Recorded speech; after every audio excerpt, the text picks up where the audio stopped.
Hello student, welcome to my YouTube channel inform college. I hope आप सभी student बढ़िया होंगे। तो वीडियो को स्टार्ट करने से पहले यदि आप हमारे यूट्यूब चैनल पर पहली बार आए तो चैनल को सब्सक्राइब करना ना भूलें, जिससे हमारी आने वाली लेटेस्ट वीडियो आपको टाइम टू टाइम मिलते रहे। तो सब्सक्राइब जरूर करें। जैसा कि इस साल फर्स्ट सेमेस्टर में आपने एडमिशन करवाया, मतलब पिछले साल 2023 में आपने एडमिशन करवाया। अब 2024 में आप सेकंड सेमेस्टर में एलिजिबल हो जाएंगे। मतलब हुए नहीं, आपके एग्ज़ाम चल रहे हैं, रिजल्ट के बाद आप सेकंड सेमेस्टर में एक तरह से आ ही जाएंगे।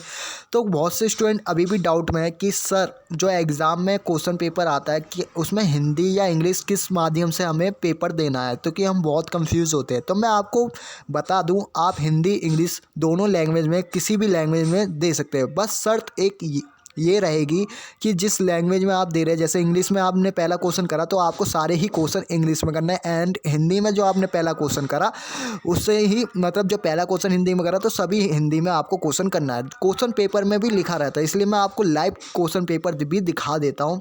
ये एक पॉलिटिकल साइंस का क्वेश्चन पेपर है, आप देख सकते हैं। इसमें साफ साफ लिखा रहता है। पहले तो आप इसमें इंस्ट्रक्शन पढ़ा करें, तो क्या आप इंस्ट्रक्शन नहीं पढ़ते जब भी आपको डाउट होता है, तो आप पहले बारीकी से इंस्ट्रक्शन पढ़ा करें। जो पहला पॉइंट इसमें लिखा है, right your roll number on the top immediately on receipt of this question paper. कहने का मतलब यह क्वेश्चन पेपर जो आता है उसके साइड में आपका रोल नंबर होता है सोल का, वो आपको मेंशन करना है। यही आपका जो दूसरा क्वेश्चन है, अटैम्प्ट एनी 5 क्वेश्चन है। आपको 10 क्वेश्चन दिए जाएंगे तो आपको 5 क्वेश्चन उसमें अटैम्प्ट करना है।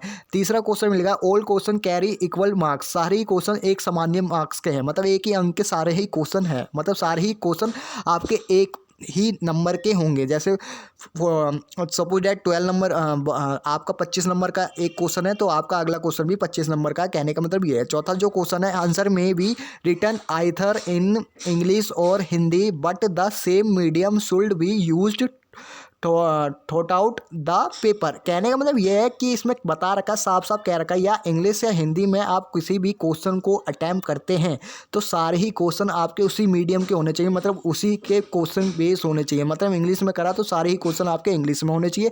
हिंदी में जो आपने पहला क्वेश्चन करा तो दूसरा भी हिंदी में, तीसरा भी हिंदी में, चौथा भी हिंदी में। कहने का मतलब ये है। तो आप कोई भी क्वेश्चन किसी भी लैंग्वेज में दे सकते हैं। बस शर्त ये रहेगी, जिस क्वेश्चन को आप अटैम्प्ट कर रहे हैं, जैसे पहला क्वेश्चन आपने अटैम्प्ट करा इंग्लिश में तो सारे ही क्वेश्चन आपको इंग्लिश में देना है। यहीं दूसरा जो आपने हिंदी में पहला क्वेश्चन अटैम्प्ट करा तो सारे ही क्वेश्चन आपको हिंदी में देने होंगे। आई होप आपके डाउट क्लियर होंगे। वीडियो अच्छी लगे तो लाइक करना ना भूले। कोई डाउट हो आप कमेंट के माध्यम से अपने डाउट भी क्लियर कर सकते हैं। Thanks for watching this video.